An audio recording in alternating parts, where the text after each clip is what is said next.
Вообще жизнь, смысл жизни заключается в только развитии. Жизнь не деградирует, иначе мы бы погружались в хаос.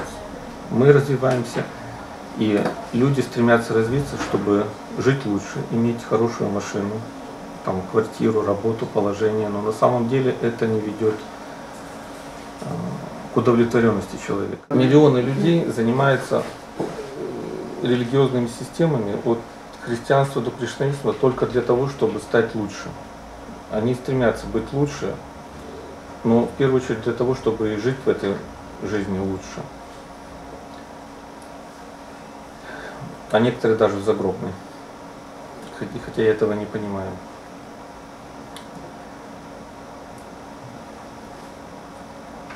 Но основная масса людей стремится поступить в институты и вузы для того, чтобы приобрести будущую профессию, знания. И если мы подумаем вот, по поводу вот, основной массы людей, что они делают? Они развивают ту науку, которой связали свою жизнь. Неважно, это музыка, спорт, экономика, юриспруденция. Они не развивают себя. Они сначала получают знания тех людей, которые шли впереди их, они их осваивают, эти знания, а потом пытаются улучшить, чтобы добиться какого-то успеха в жизни. Но если мы глубоко подойдем к этому, то мы поймем, что эти люди не развиваются на самом деле. Согласны? Идет якобы развитие мира какое-то. Но если мы проанализируем эту ситуацию, то мы понимаем, что мир развивается только потому, что развиваются люди. Появляются какие-то индивидуальности, они предлагают какие-то улучшенные изменения, и весь мир их принимает. Это иллюзорное развитие на самом деле.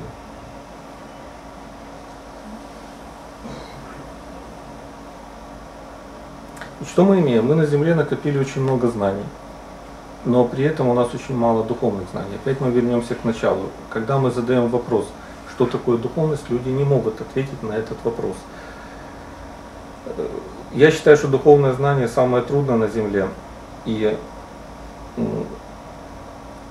современная наука как бы опустилась в тонкий мир. Это астральный, как угодно мы можем его называть. Они пытаются расщемить атом, но духовный мир, это в книгах древних идет первичный мир творения. То есть еще какой-то есть третий мир, единый источник, откуда берет начало все остальное, включая все абсолютно религии. И туда может проникнуть только единственный наш инструмент, это наше сознание, больше ничего. Но когда оно туда проникает, оно видит этот мир так, как физические глаза видят физический мир.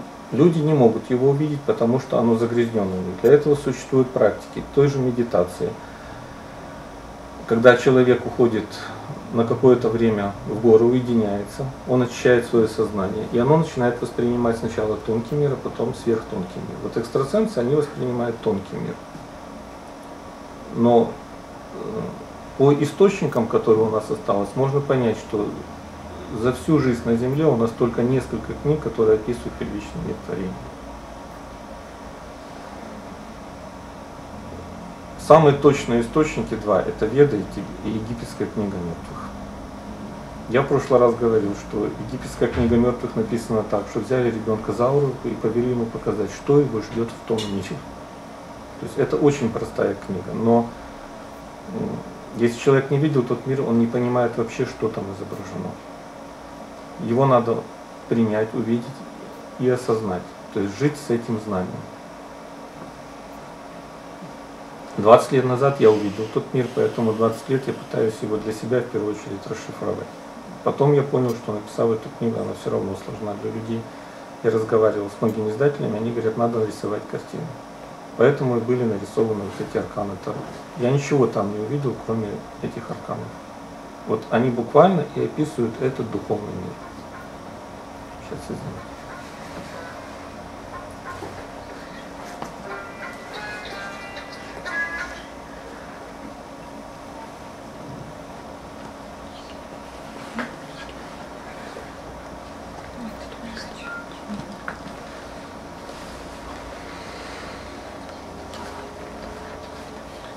Теперь следующий момент. То, что я обрел это знание, не означает, что я закончил этап своего развития. Я попытаюсь вам объяснить. Мы все вынуждены перевоплощаться, и мы развиваемся здесь. Мы в том мире отдыхаем, и мы там получаем либо хорошие впечатления, либо плохие. Для нас там существует либо рай, либо ад. Но когда я буду дальше развиваться, перевоплощаться, вы должны знать, что Будда тоже вынужден перевоплощаться. Если он не будет перевоплощаться, он будет отставать в развитии. То, например, вот мой друг меня спросил, для чего ты пишешь эту книгу? Я говорю, пишу для себя. Я хочу в следующих жизнях столкнуться с этим знанием и продолжить свое развитие. Особенно в детском возрасте, когда сознание ребенка, чистое сознание, способно воспринять чистое знание.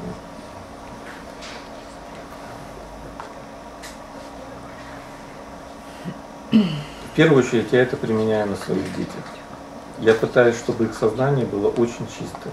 Если их сознание будет чистое, они будут быстрее других развиваться.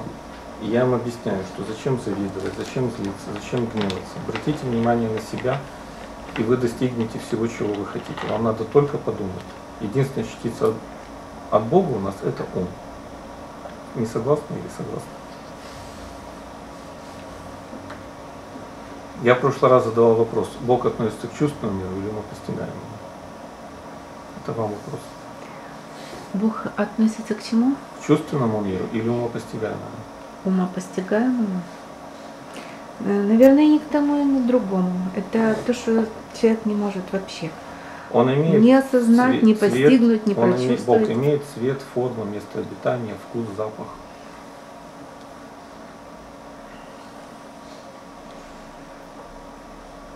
Нет. И да, и нет. Потому что все же плюс-минус, закрытая система. Он не имеет формы, поэтому не может родиться, не может умереть. Он единый, вечный, бесконечный. Ну, вместе с тем он рождается и умирает. Я не знаю, что если он родится, он перестанет быть Богом.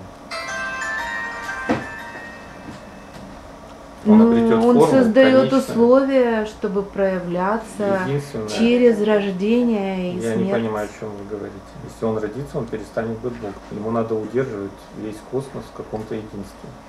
Он его создал из себя. Думайте, о чем вы говорите. Ну, сейчас уже рассказывают, что он умирает. А мы должны возродиться, он вместе с нами возрождается. Единственная частица, которую ученые не могут определить вообще, где она в теле находится и что это такое, это ум. Да, осознанность. То, что способно воспринять все, абсолютно.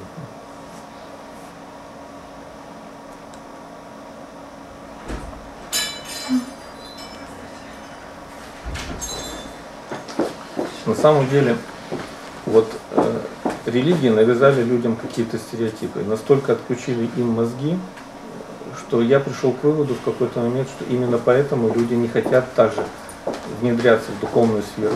Якобы есть какие-то религиозные лидеры, они этим занимаются, пускай занимаются и нам что-то объясняют. На самом деле духовные лидеры занимаются бизнесом в религии, поддерживают свою религию. Но о духовности почему-то никто не хочет говорить. Теперь подойдем вот к этим картам. Да? Здесь я пытался в этой книге объяснить, что существует один единственный источник знания. Этот источник достижим для сознания. И именно из этого источника берут начало все религии абсолютно. Дать? Не, у меня есть.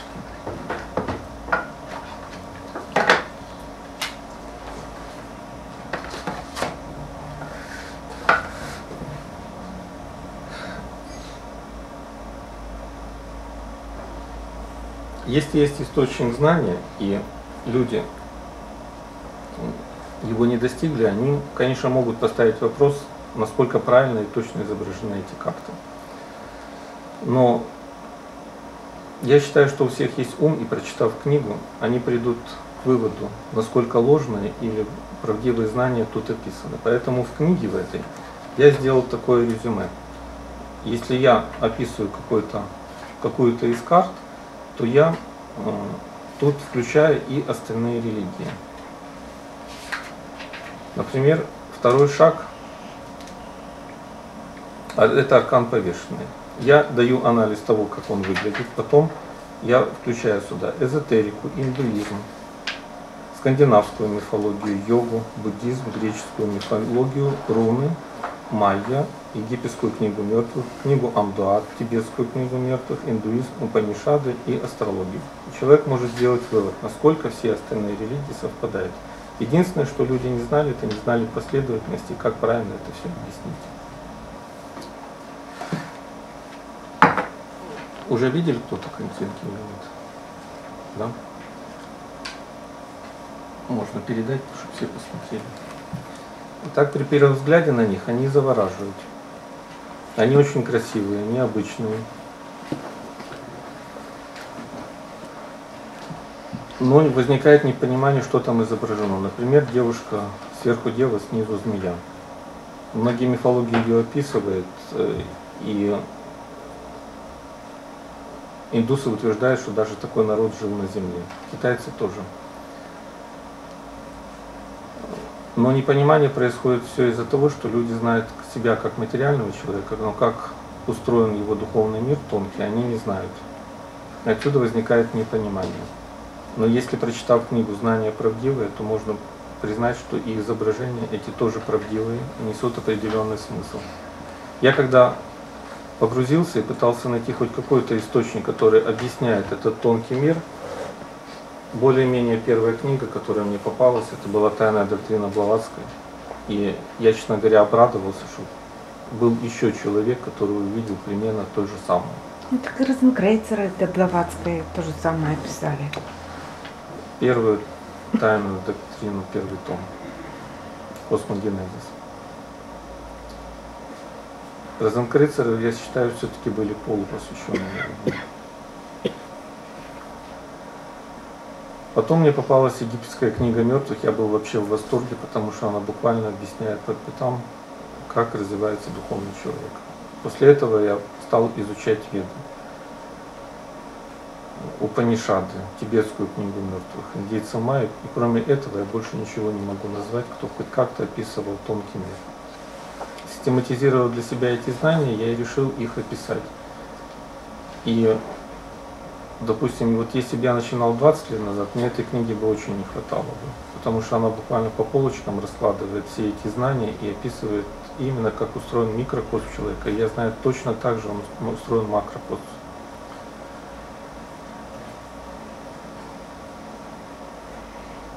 Поэтому вот я могу сделать вывод, что раз это самая точная книга на сегодняшний день, которая более полно описывает тонкий мир, она является самой духовной книгой на Земле на сегодняшний день. Такое. Это Упанишады? Нет, это вот именно вот это. Упанишады сложны.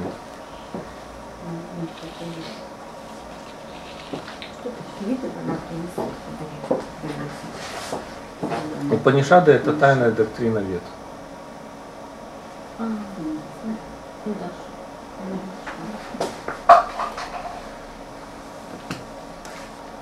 Там есть Луна, аркан. Когда мы закрываем глаза, погружаемся в медитацию или хотим уснуть, наше сознание растворяется.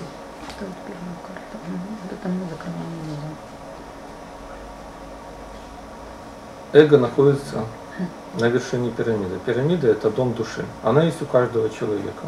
И если утончить сознание до этого состояния, то люди ее видят. Миларепа у себя в каком-то стихе написал: «Я поднимался на мировую гору, на вершину горы». Глубокая медитация, он тоже ее видел. Поэтому все религии описывают эту гору как или мировая гора, или мировое дерево. Потом у нас происходит медитация, и также медитация — это контролируемый процесс погружения внутрь себя. Но наше тело реагирует вслед за движением духа. Наш дух делает некоторый или безмолвный свидетель оборот внутри нас. Следующий момент — это мы теряем ориентацию, мы погружаемся еще глубже внутрь себя и оказываемся в зависшем состоянии. Мы еще можем осознавать, это повешенное. Следующий этап — мы проваливаемся внутрь себя, и это башня. Мы погружаемся вниз, и на самом деле здесь ничего плохого. Религия связана, христианство связывает это с грехопадением, но на самом деле погружение внутрь себя в материю, здесь нету никакого греха. Греки описывали этот момент как оскопление урана. После этого мы погружаемся на некоторое поле, тело сновидений, нам начинает сниться сон. Если мы духовно развиты, то на поле есть рыцарь и есть работник. Нам снятся сны, где мы наблюдаем за другими людьми, за событиями, которые происходят, можем отождествлять с ними, но мы в основном наблюдатели. Или мы участвуем в некотором действии, и когда мы участвуем в этом действии, нам снятся материальные сны. Мы во сне становимся работником. После этого мы погружаемся в глубокий сон без сновидений перед просыпанием. Это вот тот процесс, который люди могут контролировать. Когда мы просыпаемся, наше тело получает новую энергию для нового дня, так называемую живую воду. И люди не осознают, что происходит с ними, они продолжают жить в материальном мире. Поэтому, начиная с 5-го аркана, это уже как бы идет шаг для посвященных. В этот момент мы сталкиваемся с противоположной частью души. Платон писал, что в душе находятся две половинки, одна мужская, другая женская. Юнг ввел понятие анима анимус именно с этой целью. Сознание у женщин женское, бессознательное мужское, у мужчин сознание мужское, бессознательное женское. Мы выбираем в материальном мире именно по тому образу бессознательного, который носим внутри себя. Сознание бессознательному всегда потребует. В бессознательном находятся боги. В материальном мире это силы. И если мы в медитации достигаем этого уровня растворения сознания, то, столкнувшись со своей половинкой противоположной, чтобы была целостная душа у нас, они соединяются вместе. И происходит взрыв, подъем кундалини. Когда кундалини поднимается, она наделяет нас своей энергией, на самом деле она выжигает все ненужное, грязное, болезненное внутри себя и дает нам живую воду, которая пронизывает все тело, она нас насыщает. Вот. Подъем кундалини осознанно связан с возвращением глаза на свое место. У индусов при подъеме кундалини они утверждают, что всегда должны проявляться способности. Если их нет, это не был подъем кундалини.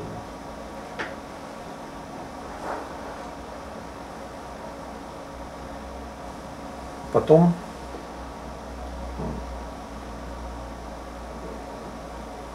у нас проявляется божественная свастика.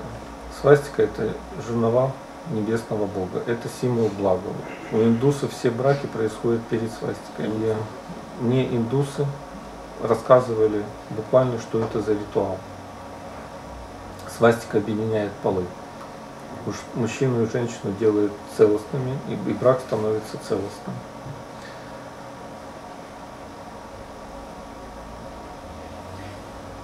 Разбуженная кундалини, она очень опасна. Она выжигает того, кто ее потревожил. На самом деле суть заключается в другом. Нагиня, баба Яга, костяная нага, поэтому у нас говорили всегда нага, а не нога. Нижняя ее часть змеиная, верхняя женская. Она девственница, и мужчина пытается завоевать ее, стянув с нее этот змеиный хвост. На Руси в древности до сегодняшнего дня надевали такие шлейфы. Шлейф сзади символизировал как раз этот змеиный хвост. Она белая, ее называли белбог у славян. Здесь невозможно использовать другие термины, кроме славянских, древних.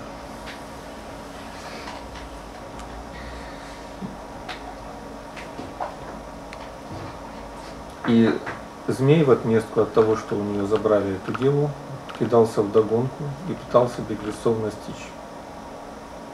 Если бы он достигал их, то он бы их пожирал. Нагиня в этот момент становится русалкой, поэтому праздники русалей посвящены девушкам, которые лишались девственницы.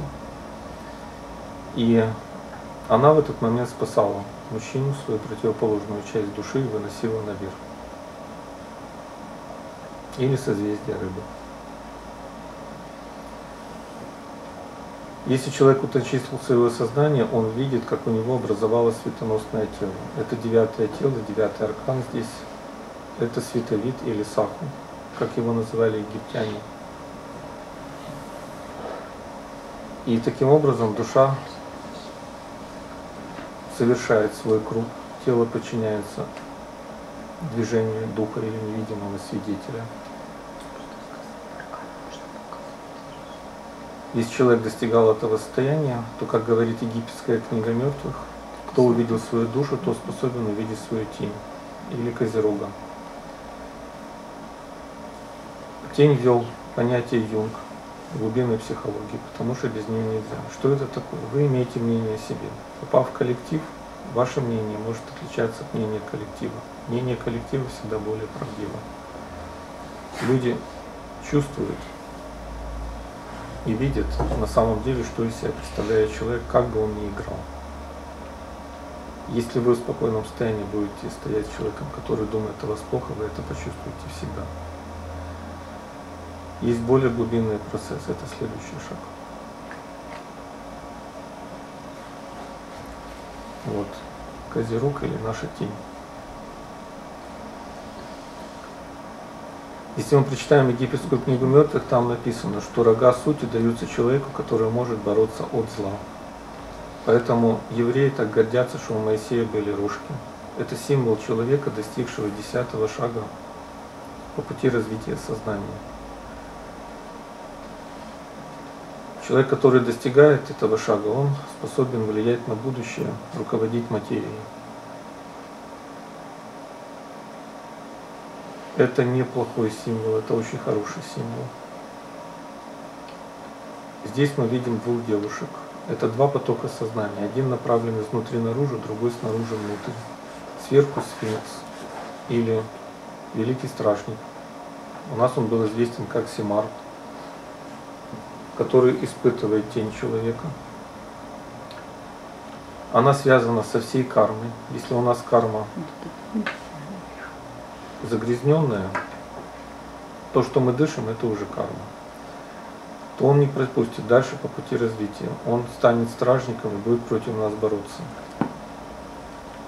Два потока сознания показаны как красивая и умная девушка. Если тень выбирает красивую, обидится умную. Если выберет умную, обидится красивую. Поэтому мужчина не выбирает ни одну из них. Если человек испытывает взгляд свитца, и его тень чиста настолько, что проходит огонь, то следующий шаг. Эти девы растворяются, и на вершине появляется цветок лотос или Сахасрадара, 8-я чакра. Бог Ра родился у египтян из этого цветка, так же как и Брахма. Если повешено это бык небес, телец, мужские детородные органы, то цветок просветления он всегда был женским. И Далай-ламы, папы римские, Наполеон, они вводили такие раздвоенные шапки, как символ второго рождения. Следующий. Он раскрывается как рождение. И, например, корона императора всей Руси, она тоже напоминала женские органы, но рождался крест. Крест – символ смерти, поэтому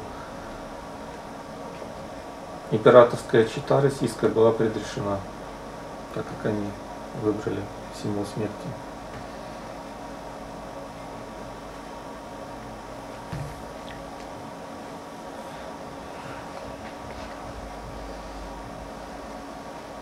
Здесь мы видим появление второго тела, так называемое. Если вы изучали восточные религии, например, буддизм, там описано 3 тела Будды. Трикая.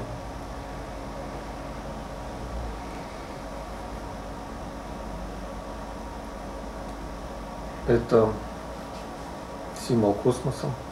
Никто созвездия не придумывал, их увидели в тонком мире и просто пытались перенести в наш материальный мир. Их 12 лучей здесь. Большая тайна связана с этими лучами, потому что там количество тех, кто пройдет седьмую расу. Но все люди, чтобы попасть в седьмую расу, они должны заново родиться и пройти последний экзамен. То, о чем мы говорили. Шестая раса, шестая подраса, шестая подподраса.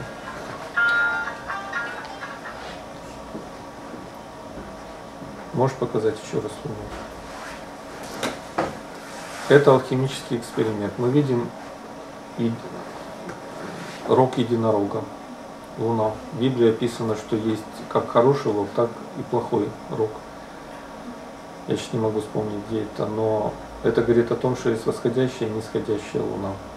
В алхимии, чтобы эксперимент прошел хорошо, надо словить единорога. Его ловят, такую рисуют круглую ограду. Это можно, например, посмотреть у Юнга «Психология алхимии». Ловят на грудь девы, она его протыкает, и он засыпает. Алхимия тоже полностью описывает арканы Таро. На груди девы. Это наше кармическое тело, светящееся, оно выжигает внутри нас все ненужное и освещает вокруг. И человек, который достигает этого шага, он может делать магические ритуалы. Самое простое — это вызывать дождь. Следующее. Когда мировые воды выжжены вокруг нас, появляется соль. Итак, мы имеем философский камень или три тела Будды вместе. Значит, пирамида — это сера, сфера — это ртуть, и куб — это соль. Если в какой-то из жизней мы воссоздали у себя это тело, то, перевоплощаясь дальше, оно уже не исчезает. Поэтому появляются экстрасенсы при рождении. Ну, смотрите, второй том энциклопедии Абхидхармы посвящен 22 состояниям сознания. Вот именно этот шаг они описывают как отказ от вершины. Вы поднимаетесь на вершину и понимаете, что элементы, которые поддерживали космический порядок, они уснули. Наступает по-блаватской так называемая пралая или мировой сон. Если вы не теряете здесь сознание, продолжаете дальше развивать его, вы оказываетесь в центре.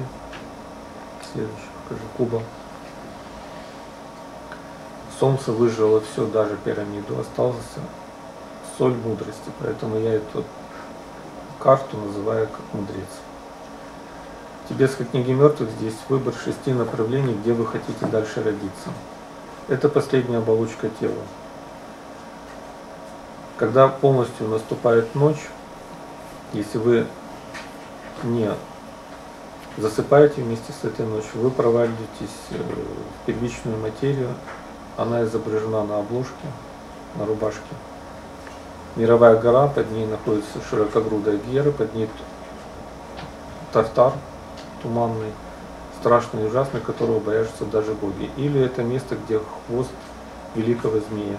Астрологически это хвост дракона, это змей, не имеющий конца, змей времени или вечности, как его называют. Он известен во всех религиях. Мы видим часть этого змея каждую ночь, это Млечный Путь, внутри 14 миров, или 14 частей Осириса. Мы живем в 7-м мире Вайвасвата Ману. Где-то тут. Внизу где-то. В середине. Ну, видим кусочек земли. Если мы возьмем скандинавскую мифологию, то в центре этого туманного острова находится мир гномов. Поэтому покажи следующий аркан. Тут изображен старик с длинной бородой, как гном, или мировое наше подсознание. Тот светлый опыт, который хранится в душе каждого человека. Если мы ставим как бы коллективное сознание выше индивидуального, он очищает нам сзади крест. Платон писал точно так же, что мы видим физическую часть оболочки, а сзади энергетическую часть оболочки люди ее не видят. Но она тождественна объему человеческого тела. Тогда мы поднимаемся по змею вечности и приходим в голову дракона. Голова дракона. Если мы здесь потеряем сознание, то мы заново начнем круг погружения в пирамиду. Нас этот мировой змей изрыгает пламенем своим. Если мы теряем сознание, становимся посередине, мы переливаемся и выходим на его голову. По-моему, в Кабале написано поставить ногу на голову змеи. Но Каббала — это духовная подделка, они используют термины, но все трактуют неправильно. И здесь это последних 3 шага невозвращения, как написано в энциклопедии Абхидхарма. Мы отказываемся возвращаться в пирамиду жизни и смерти, делаем шаг вперед и сливаемся с мировыми войнами. Это сознание Аллая, так называемая сокровищница. Мы отказываемся даже от мысли, достигшей завершенности. Вот этот остров — это максимальное развитие человеческой мысли. Она снимает сзади нас крест, и вот это 2 палочки внутри ее руки — это энергетический крест, или, например, у гностика он был известен как последний предел. Вот это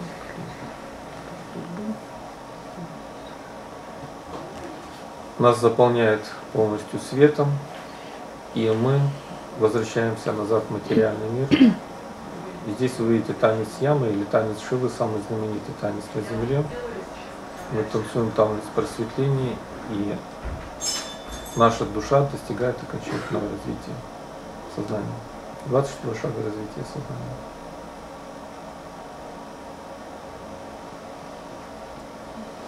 Первые 9 шагов, 10 описано вот в этой книге, но с точки зрения развития вот космоса. это вот? Да. Это первая книга, первые 10. 2, 3 не написано, но их надо просто доводить еще, наверное, несколько лет.